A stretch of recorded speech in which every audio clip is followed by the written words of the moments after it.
aren't uprisings all over the country, and maybe there will be. People need to start taking to the streets. This is a dictator. Enemies of the state. Show me where it says that protests are supposed to be polite and peaceful.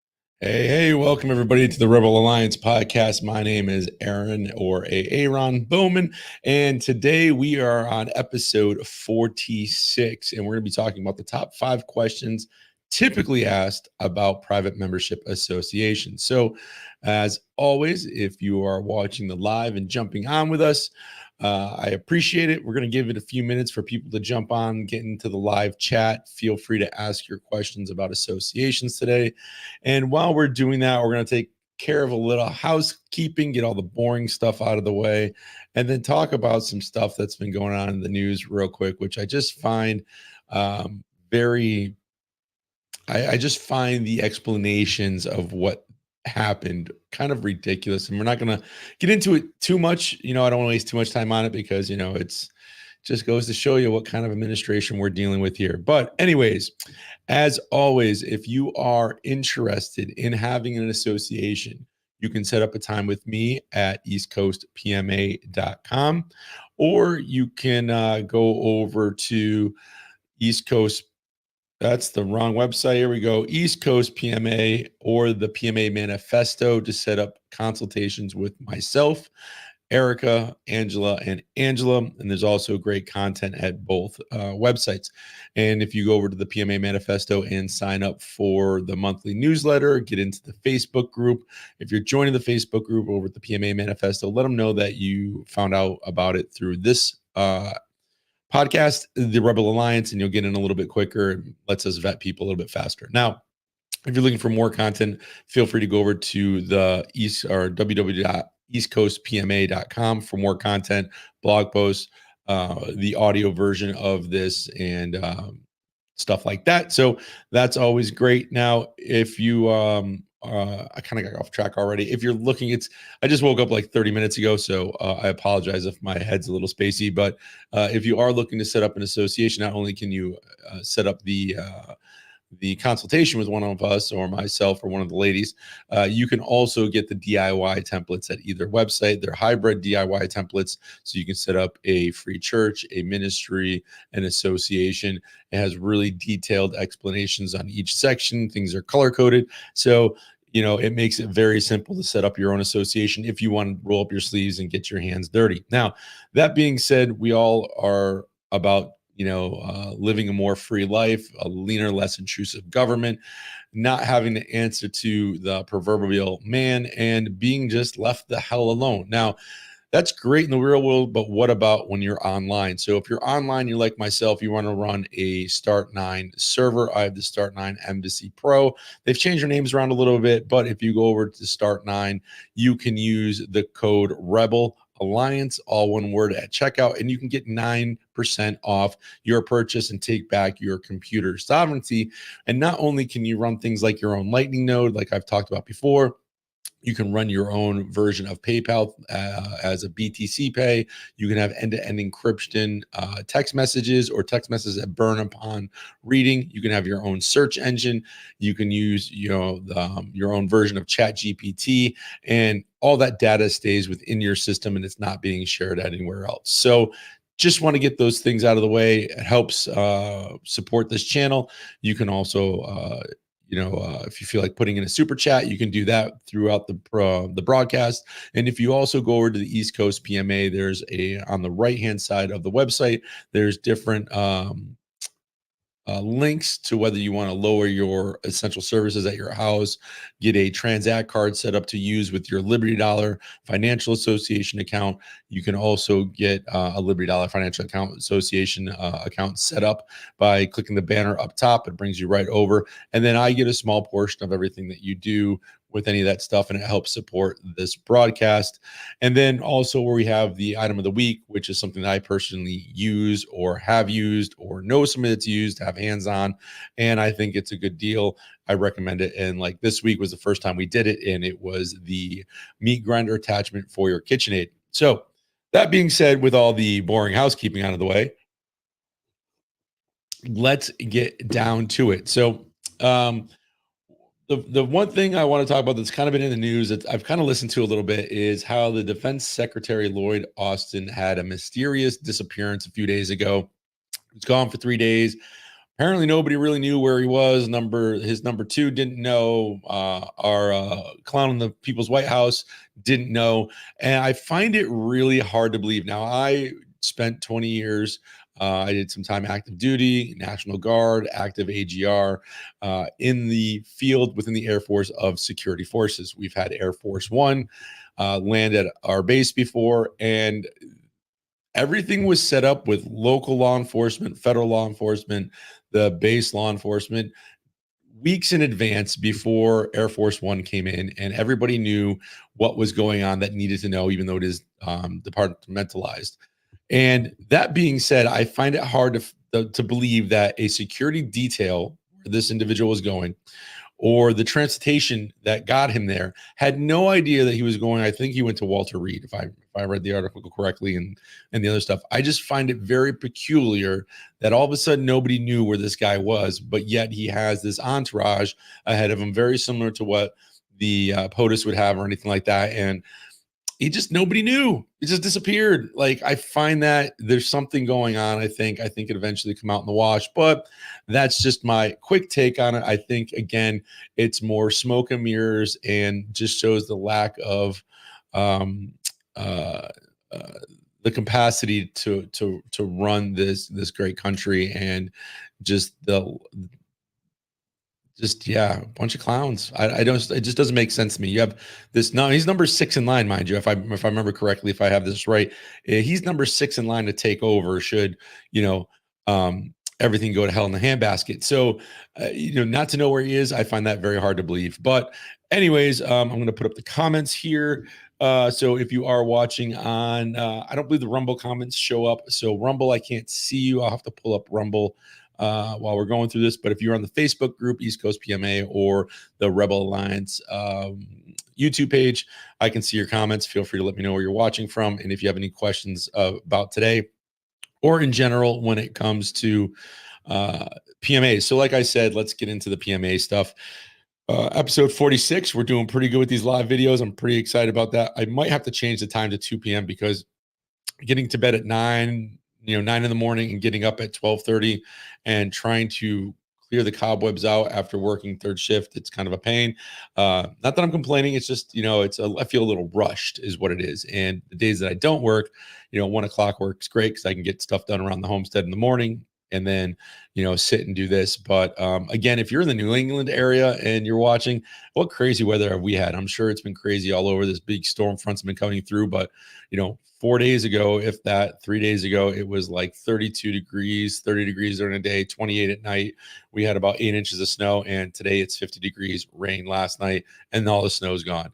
The rivers near us are, or brooks, I guess you would call them. They're rivers, I guess, technically. They're flowing pretty good. So it's pretty interesting what we got going on around here. But all right, so we've got a few people in the live. Thank you for jumping on through the Rebel Alliance. Again, ask your questions. Let me know where you're from, and let's jump into this. So we're talking about the top 5 questions typically asked about private membership associations, unincorporated associations, PMAs. They're kind of one and the same. The sexy term online is PMAs, or private membership associations.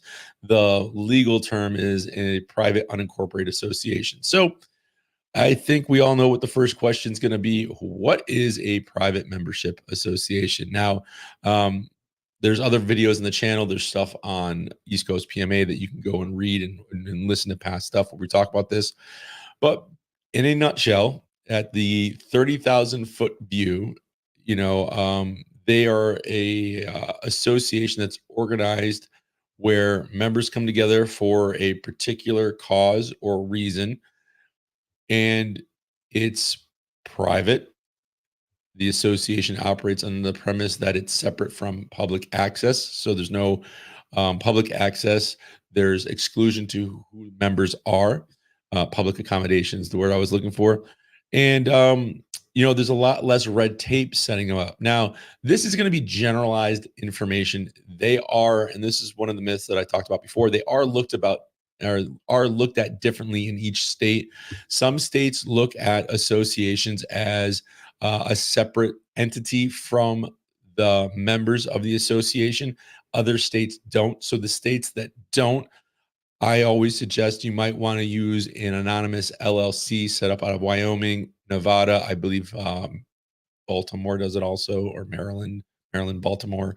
Um, yeah, that just sounded really stupid because it's kind of the same area, is the same area. Uh, but they do. I tell everybody to go to Wyoming, because for $155 you can get set up with an anonymous LLC out there. That could kind of be the part of the entity of the association that handles all the money transactions, bank accounts, that sort of thing. Gets the EIN, makes things a little bit easier if you're working with.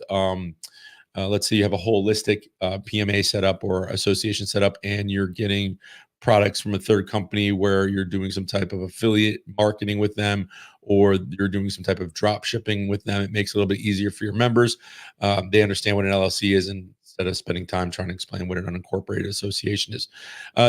I have one myself. We use it for the homestead here, but that's for a whole nother different reason. But we sometimes tell people, depending on the state you're in, if you're looking to shield yourself, because we want as much protection as possible and as many layers of defense as possible when it comes to setting up organizations to protect ourselves and our members' interests. There's certain ways of doing it. So don't take this as, this is the only way of doing it. We're kind of looking at the general topics here. So, like I said, what is a private membership association? It's a group of people coming together for a common goal. It is done privately. It is not anything that is registered with the state. It doesn't offer public accommodation. It has exclusivity to who their members are. And sometimes it's not. It's not subject to the same regulations and oversight as a public or commercial entity. And again, it depends on where you are. So that's kind of in a nutshell what a association is. Oh, it's also, I should probably mention this, depending on where you are, you might have the Unincorporated Nonprofit Association Act, which explains how, if you are running a nonprofit association, how it's handled within that state. Not every state has adopted that. It came out in the late 90s. And also that the associations are protected by the First and 14th Amendment, our right of association. If you head over to your legal law library, which I suggest everybody to know where it is in your town, unless you're in a town of, like, I don't know, even if you have a small town of like 500 people, you should still have a legal law library, or at least the next town over, or borough or county, whatever you have in your area. Get to know your legal librarian. They can point you in the right direction and do a lot of research for you really quickly, but they most likely have a copy of the Constitutional Law Desk Book. I went out and got one myself, and there's a whole section in the right of assemble, right of privacy, right of association, and it lists some major court cases that back all that. Now, the second question I get, let me just check comments real quick. So if you got anything, no comments so far. Feel free to jump in and ask any questions. I'll just keep checking the text area. I can't see Facebook. I know we're streaming in the group. Let me just jump over there real quick, see if anybody's got any questions over there. No questions over there, which is good enough. And my eye is itchy. So that being said, number two, how is a PMA different from a public or commercial entity? Now, the biggest difference is one is done completely private. It is between you, your members, and a fence post. It's not on file anywhere. It's not recorded. There's no doing business as, nothing like that. When you have a public or commercial entity, think of like a sole proprietorship, an LLC, a S corp, C corp, anything like that, limited liability partnership. The difference basically lies in the framework and the legal status. So PMA operates based on private contract law between consenting members rather than the public law. So like we talked about yesterday, I think yesterday was personal jurisdiction. If you have, and the biggest reason, or the biggest thing that comes up with this, is if you have a dispute within your association, it's not going to be looked at as where the court in most cases has any want or need to be within your business, unless you have an expressive association. Kind of think of like Amos Miller, where you're like 4,000 or 5,000 members. You're most likely going to have an intimate association. You're going to have good founding documents that are going to describe how to handle any dispute. So if any dispute happens within your association, it's handled internally, and that was what the court's going to want to see done to save on judicial time. Now, that does not mean if you're breaking the law and you're running a brothel, fentanyl factory, and you are, I don't know, selling drugs out of there. That's a criminal offense, something completely different.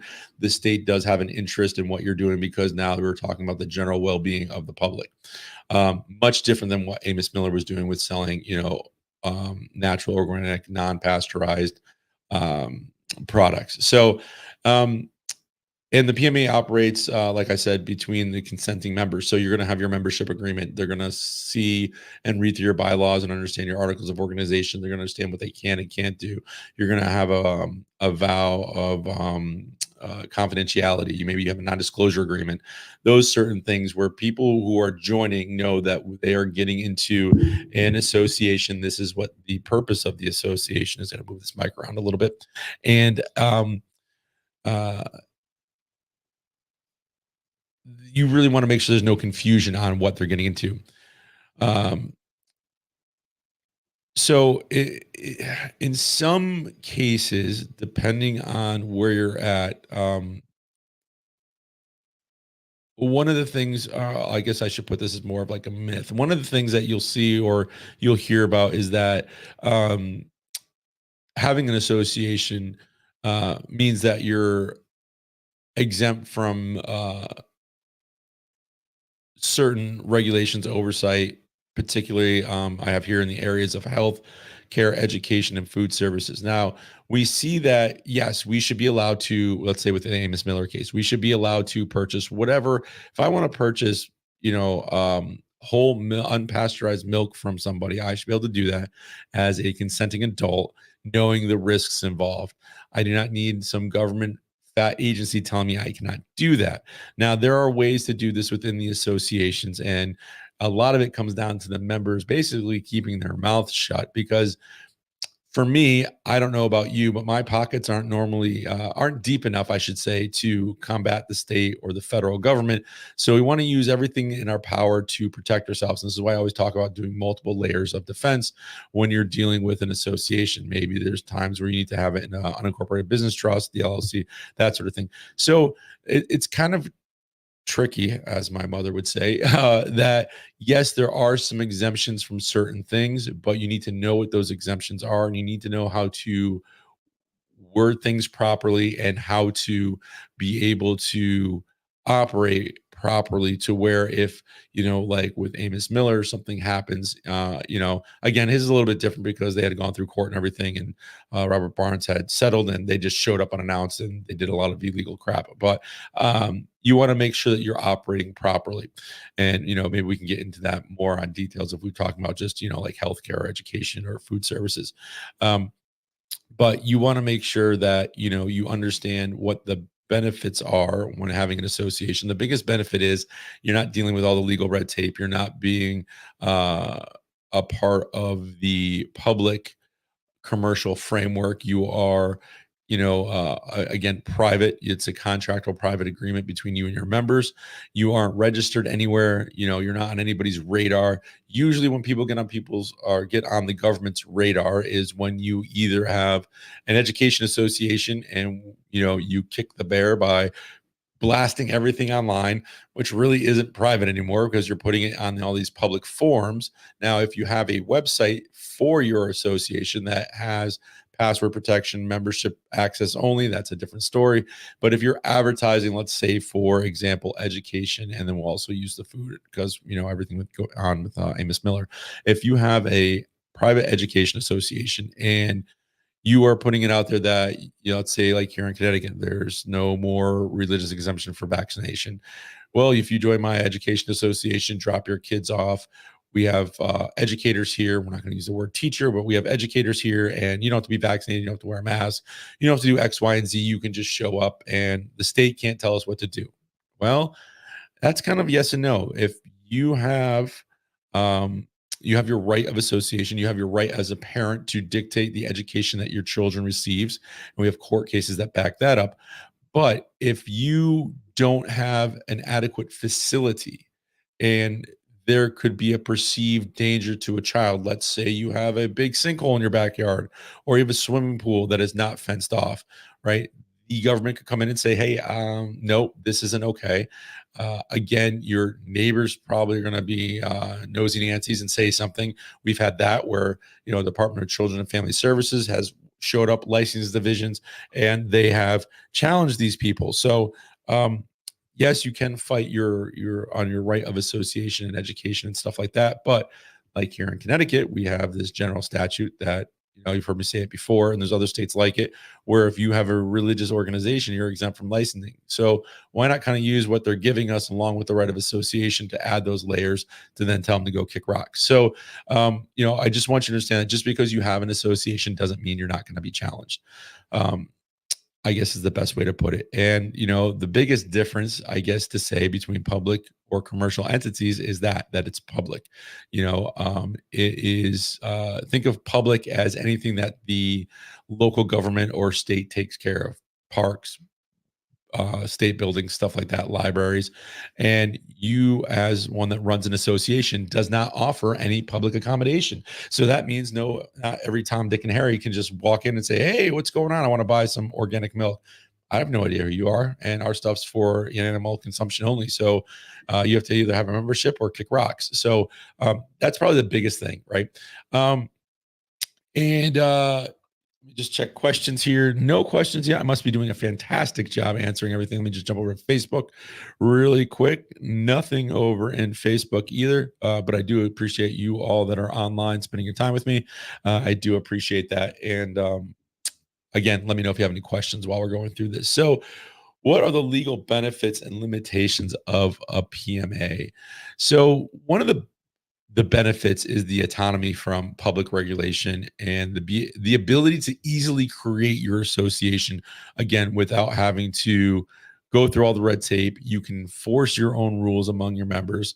The thing is that most people early on, when learning about associations, go to some of these other websites, and I'm not going to name them. You can figure it out. You're all grown men and women, and can figure out, if you do your little bit of research, how a lot of the same verbiage is across a lot of these websites.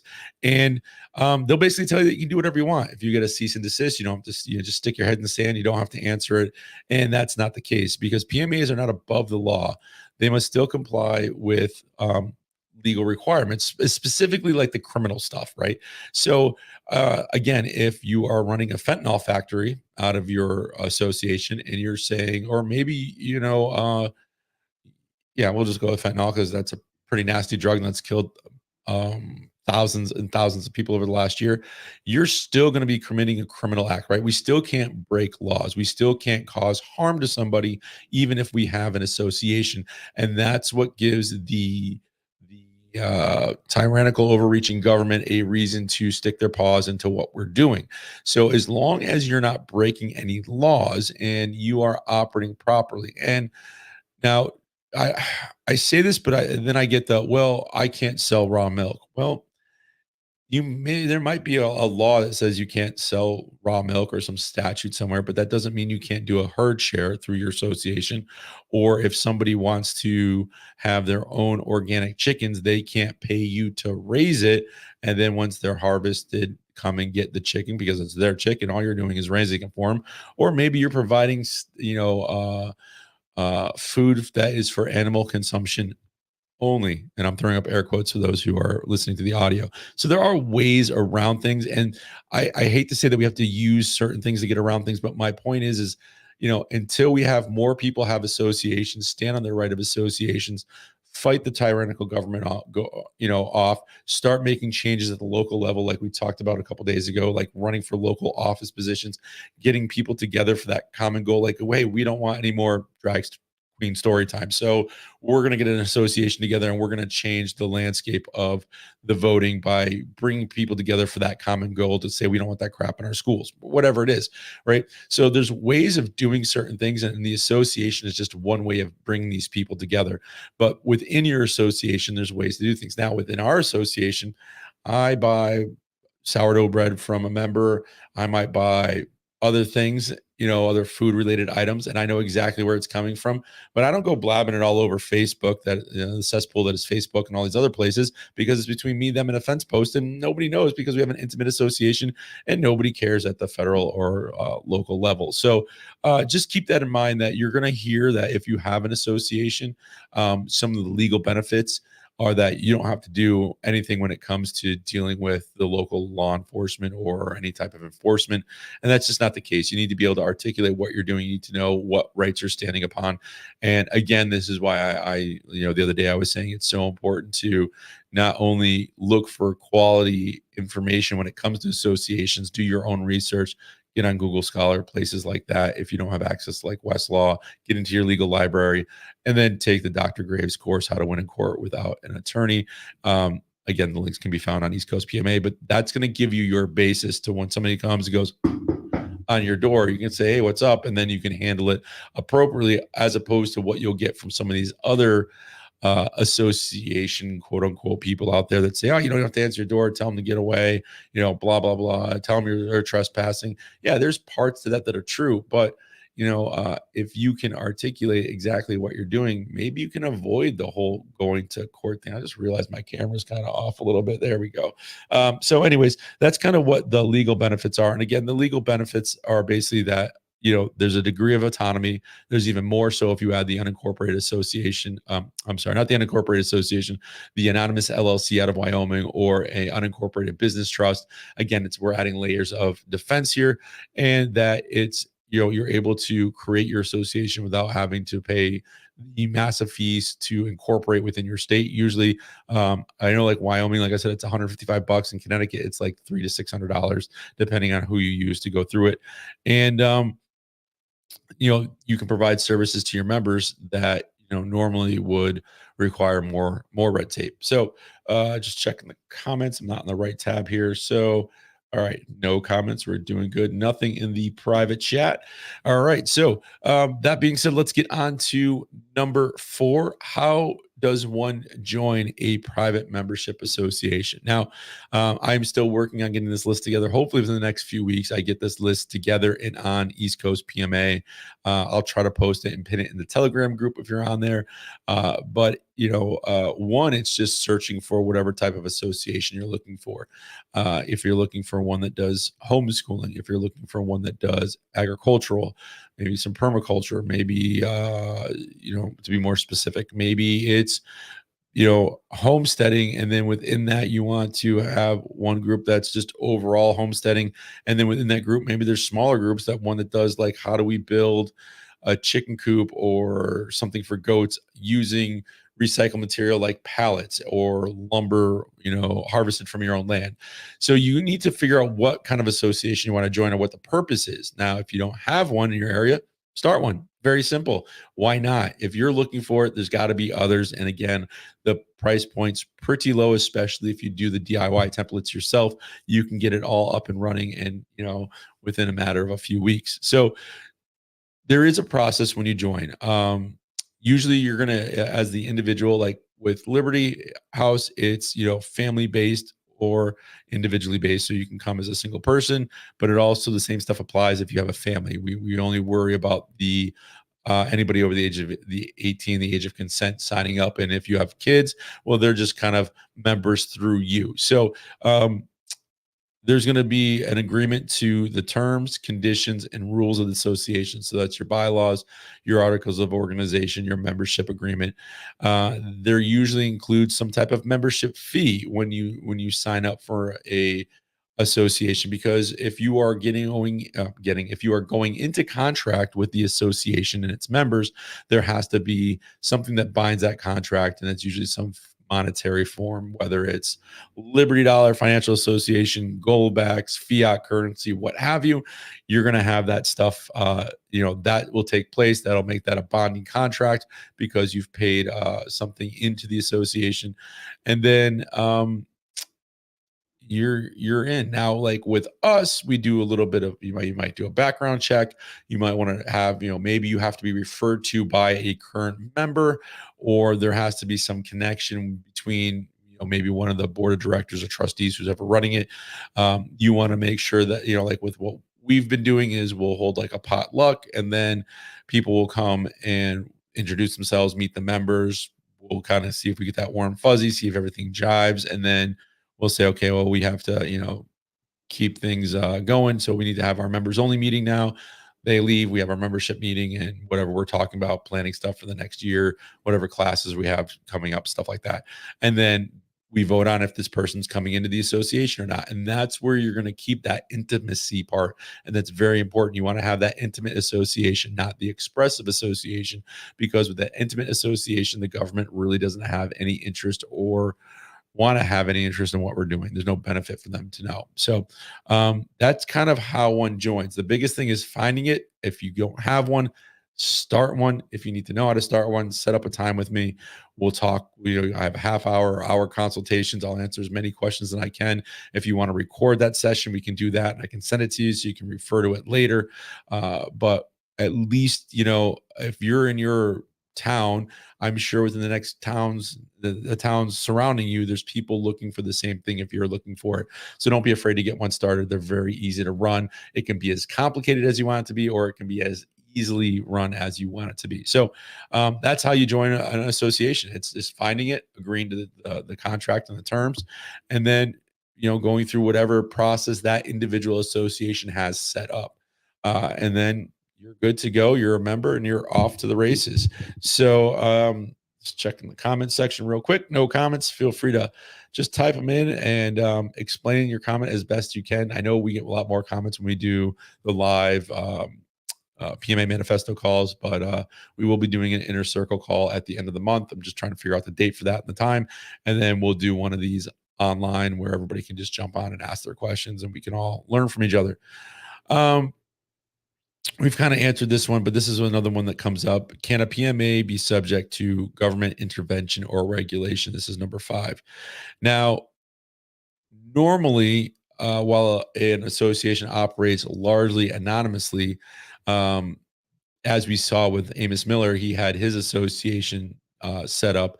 There was the government that came in. And again, he was running a very large operation. And regardless of how large the operation is, I do not believe, unless you are causing harm to somebody, any tyrannical government, federal, state, local, what have you, should be worried about what we're doing, right? As long as we are not causing harm, we're not injuring the general public, our members, or the community, there's no injured party. Kick rocks. I don't care what you have to say. Get your nose out of my business. And that's why I say it's very important that when you're running an association, that it's between you, your member, and the fence post, basically. So if you are committing crimes within your association, you're running a money laundering operation, you are running an illegal gambling casino, then the government, probably is going to have some interest in what you're doing. Again, and that really goes with conducting illegal activities. Now, if you're violating the rights of member or engaging in practices that require public license and oversight, that might be another thing. Again, you're engaging with the public. So, what we've seen in the past is some people get associations set up. They get a storefront right on Main Street. They say, "Hey, we're selling, I don't know, whatever the product is," and usually that's regulated some way, shape, or form. The government's going to come and be like, "You can't just open up shop here." Now, I've set up people with coffee shops. I've set up mobile butchers, and they've never had any problem. Again, because they're operating properly and they know what their right is to stand on. So just keep that in mind that, again, it's not a carte blanche to do whatever it is that you want. You can't just run amok among your town and your members. Another thing we've seen is people set up, quote unquote, churches using the 508c1a tax code. And they say, "Oh, we're a church, we're tax exempt." And the lawsuit that we looked at called it a paper church. And basically they were a church on paper. They didn't meet any of the requirements. And this is another thing, the IRS sets forth requirements. Let's meet those requirements to be left the hell alone, right? Again, who wants to waste their precious time on this planet fighting in court when we say, okay, here's what we have to work with. Now, do I agree with that? No. Should we be able to do pretty much what we want as long as we're not causing harms to other? Absolutely. But in this case, I'm trying to do what's best for the people that come into me, and I try to set them up, with the um, uh, what's the word I'm looking for? Consultation. When they come in for a consultation, to set them up to be on, be able to stand up on their own 2 feet, not have to deal with the tyrannical overreach and government agencies, and set them up properly, as opposed to just saying, hey, give me your money, I'm going to set this up for you, you're off to the races, you don't have to answer anybody. And that's what a lot of other people say. So you want to make sure that you're not violating any constitutional rights of any of your members. You want to make sure that you keep that intimate association, that you don't offer public accommodation. And anyways, going back to the church, as I get off topic here, I'm trying to follow my points, just because I'll just ramble on for hours. That this church that basically was in this lawsuit said, hey, we're a church, we're a 508c1a. Now, in different areas, if you are a 508c1a, not only do you have the 14 points, but sometimes your state might require to have non-paid positions within that organization. It was just basically a husband and wife deal, and they took all that money in, majority of it, for personal inurement, and that's really not what it's meant for. And then they said, it's still tax exempt, but you're not tax exempt unless you want to go down that rabbit hole. And I agree, taxes are theft 100%. I just don't have a dog in that fight yet. But so they basically were caught out and said, no, you basically took all this money in, you use it to buy whatever, and you didn't pay any taxes on it. And that's where they lost in court. So again, you need to operate properly, so you don't have that government intervention or that regulation from the government. You don't want to give them a reason to be poking around.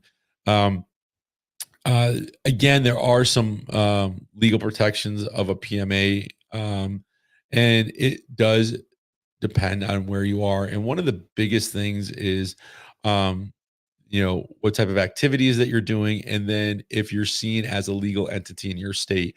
And this is one of the other big things that was being pushed, that if you are a association, regardless of where you are, whether it's in Canada, one of the 50 states of the United States, England, Australia, where have you, it was put out there from some of these quote unquote gurus that if you are an association, is looked at the same in every state. And that's not the case, or in every location, geographical location. Some states look at them as legal entities, other states don't. And states, like I said earlier, that don't, you might want to have it in an unincorporated business trust or an anonymous LLC. Completely up to you. They kind of serve the same purpose. And that just adds layers of defense that way there. If the association is not looked at as a separate legal entity from its members and its founders, well, then the members and founders aren't on the hook for any debts or liabilities, because it is being held within one of those other entities. So again, it really, do your due diligence, understand what you're getting into in your area. And trust me, there's times where I've told people, just keep operating as a sole proprietorship, or just become an unincorporated, just an LLC or a limited liability partnership. Oh, and that reminds me that in some states, tax wise or otherwise, the association will be looked at as a limited liability partnership for tax purposes and stuff like that. Dang, I forgot my disclaimer in the beginning. This is just, I guess I'll throw it in here now. This does not constitute tax or legal advice. It's just what one person's thoughts are on today's topic. So please, we've got 6 online. Yesterday we had 10, which was awesome. I think we hit 11 at one point. I'd love to see everybody on here, your questions being asked. It kind of makes things a little bit flow better, because it's not just me sitting here talking and trying to focus on staying on topic. So please, we got hit 7. Thank you. Please let me know where you're watching from. Let me know if you have any questions about private membership associations or unincorporated associations, kind of the same thing. We kind of went over the top 5 today. So I'd love to hear either if you have an association, or if you do, what does your association do? If you don't have an association, you're thinking of getting one, what are you looking to do with your association? And then what questions do you have about operating your association? And then again, if you find this information valuable, please share it with others in your area and in your circles that might benefit from understanding this. And again, when we were talking about number 5 here, can a PMA be subject to governmental intervention or regulation? Like I said, I try to set things up where people are to use things in their area like statutes and stuff like that to help fortify what they're doing. So again, if you're in like Hawaii, for instance, if you teach the native language and you're having a education association or you're having a religious organization that provides education to its members' children, if you teach the native Hawaiian language, you are exempt from licensing in most cases. Other states are similar, but not really. I think there's like 5 that are very lenient, like Connecticut, surprisingly enough. But yeah, we've got 7 on. Come on, folks. There's got to be somebody that has a question or at least just wants to say hi from where they're coming in from or watching from, I should say. And I'd be more than happy to answer your questions. So, tomorrow we're going to be a little later. It might not be till about 3 p.m. Eastern Standard Time. I have to drop off more family members at the airport because they're heading to Florida for a few days. So I have to play Uber tomorrow, but they have to be dropped off at like 1 o'clock or 12:30. And the airport they're going to is about an hour from where I'm at. So I will not make it back in time unless we want to do something live on the road. And I don't think it's the best option for me to be streaming live for a podcast while talking and driving, especially if you've ever been to Connecticut. Our roads here suck, so there's a lot of potholes and it's like they're always repairing them. But again, those are type of the pretty much the top 5 questions I normally get. I was just trying to put something together today where it's kind of like, hey, this is more for people that are looking to get us into an association or start an association. And I'm trying to think of what are some of the top 5 questions. And, a lot of it has to be done on a one-on-one basis, unfortunately, or if you can jump on the free call, or if you become a part of the inner circle at East Coast PMA, we're going to do our first call at the end of the month to come in and ask your specific questions. That's why I'm trying to do things live here, because I could do recorded videos and it doesn't really always work because I don't get the questions answered, or I don't even know what the questions are. So that's why I like having this chat available. I'm going to check Facebook real quick, and for people to be able to ask their questions. Let me just refresh the page, because it's going to dictate, it's going to determine the answer based on where you're located. So somebody that's in Colorado who wants to set up an association for whatever is going to be different than somebody in Washington State or California or anywhere else, or Connecticut. I mean, it's very different even just between Connecticut, Massachusetts, Rhode Island, Vermont, New Hampshire, like this New England area. All right, so here we go. We got a question. So, would like to start a bar similar to a VFW. Is that a smart thing to do? So, this is great. I'm glad you brought this question up, Wizard. First of all, I don't know if you're a prior service, but based on the question in a VFW, maybe you are. If you are, thanks for your service. So, this is kind of a tricky question. Driving and listening. Hey, thanks for driving and listening. The People's Herbalist. Thanks for spending your time with us here. So, early on in the PMA world, when I first got into this, along with the ladies over at the PMA Manifesto, there was always this talk of dry counties in Texas, and that PMAs were set up, and they're still set up to this day. That is partially true. However, those associations are on file with the state or the local town. So they know that there is an establishment there. So could you set up an association that works as a VFW? I don't see why not. Will you be challenged? Probably. Will you have some legal action brought against you? Probably. So you need to be prepared for that.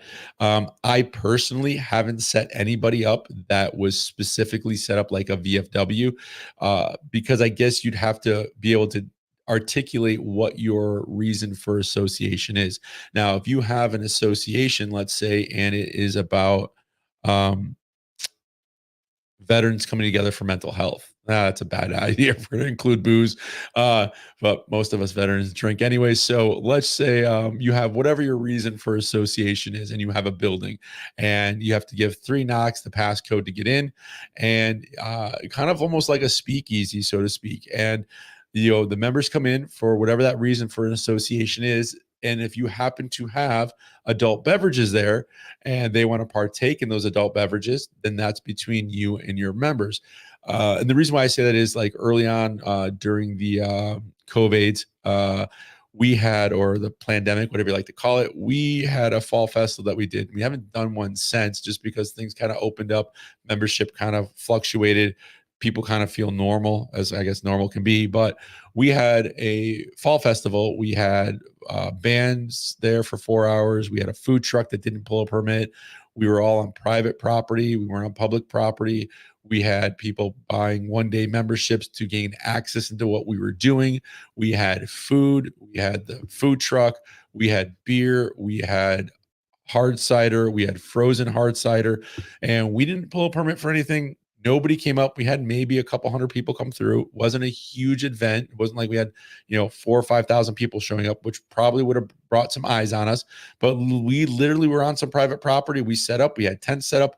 Nobody said boo to us. Nobody gave us a hard time. And people were buying alcohol without any permits or anything like that. Why? Because it was all done privately, and it was all done by word of mouth. So I would say, yes, you can do something like that. I would just be prepared for any challenges that might ensue. So here we go. We got some other people popping up. So we have the People's Herbalist, driving and listening. Thank you for coming by and spending your time with us.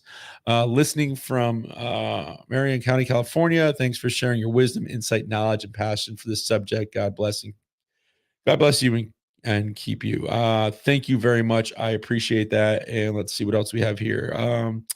Alex from the UK, what are your thoughts on making a website for a PMA? Does that unnecessarily put a private entity in the public? Is it best to have a private register and stay offline? So this is a great question. Thank you for this. For the most part, with East Coast PMA, I really don't consider anybody a member until we consult. So a lot of my stuff is open for public consumption. Now, that's different than what I do with the community over at Liberty House. So with that, we hadn't had a website for a very long time. And if I could say anything about Wix, they charge way too much. So we're looking for other options. So we had a website of, I think, year 3 or 4 in, where we said, okay, we're going to have a website, because people are always like, where can we find you online, through a lot of the other local, we'll call them freedom communities. And, because a lot of it's from word of mouth. So we had a website set up where you get general information, very, very general information on us. We then had a tab for people who wanted to become members, and they had to fill out a request form. That request form would come to us in an email. The trustees would talk about it. We would then invite them to some type of open, quasi open event where, we might be doing a potluck with members. Then, like I said, they leave. Sometimes it's it's a friend of a friend, and they vouch for them, and we just, vote to bring them in right away. Again, it completely depends on you. It's not going to take you out. You're not going to be breaking any rules by having a website. Just limit the information you have on there, and then have something where they have to be a member to, I don't want to, kind of like a paywall, where they have to get behind that wall to see what's going on within the association. For an example, I set up a guy who had a yoga studio outside of Boston, and at night, he opened his spot up to local musicians. It was a very small studio space where they could come in and perform.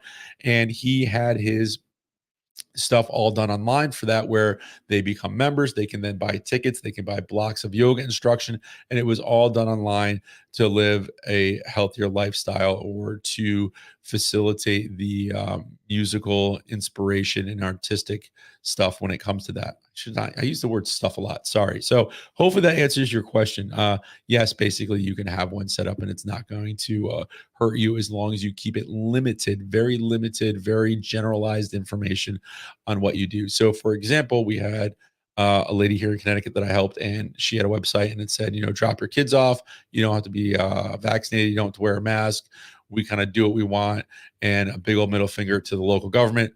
How long do you think that took before somebody saw that and reported it to the license department? And then she had people knocking on her door, and then we had to handle that. So don't necessarily poke the bear if you don't have to. Again, you want to keep what you're doing private. Let's see. We got another question here.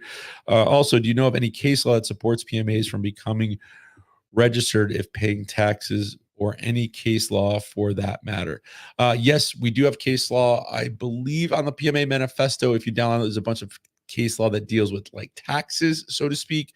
And I think it's like the 12 myths of PMAs. If you go over to East Coast PMA, I don't have anything really designed or from the UK. I don't really have access to that. I have more of like, the state stuff on this side of the pond. But there is a lot of case law that supports that. I believe you jump into the Telegram group and look through the file section. There's some stuff there you can download. But here in the States, we do have that right of assembly. If you're in Canada, you have your Canadian Charter of Rights that talk about the right of assembly, and not that that's always upheld, because we saw in Canada a whole bunch of stuff in the last few years was happening. You couldn't work outside with your friends because you had to be distanced. But that's also because people don't understand their rights and how to enforce them. So there are case laws that support this. And let me see, what else did you ask for? So when it comes to taxes, the way that, and this doesn't constitute tax or legal advice, but if you have an association and there's no money left at the end of the year, then what is there to really claim for taxes? If you're using an alternate currency like Liberty Dollar Financial Association, crypto like Bitcoin, Lightning payments, or good old fashioned cash or gold backs, it's a little bit harder to trace, right? If you are doing, like I do stuff through Square, I take that as just pass through income. It's looked at as a limited partnership in most cases, well, at least in my area. And then I would just claim my portion on my taxes, as a pass through entity, kind of like a single member LLC or a limited liability partnership. Not sure if that answers your question, but that's how I've done it so far. Knock on wood. It's been good. And, but again, I don't have a huge amount of income from this either. A lot of it comes through the YouTube channels now starting to, be monetized. I think we're at like $40 so far. So that'll just come in through my normal Social Security number and, like a sole proprietorship, because I really don't care about that. A lot of the other stuff I do is through crypto or Liberty Dollar. So it's a little bit more private, that sort of thing. So hopefully that helps. Thank you for your insight. You are welcome, Wizard. Love your I don't know if that's your thumbnail. I like the wizard with the beer. That's pretty cool. So we are coming up on, this is another day. See, these questions make things go a little bit further. I think everybody gets a little bit more out of it. So again, don't be shy. Thank you for asking your questions. We had 7 on here for a while, so I appreciate that.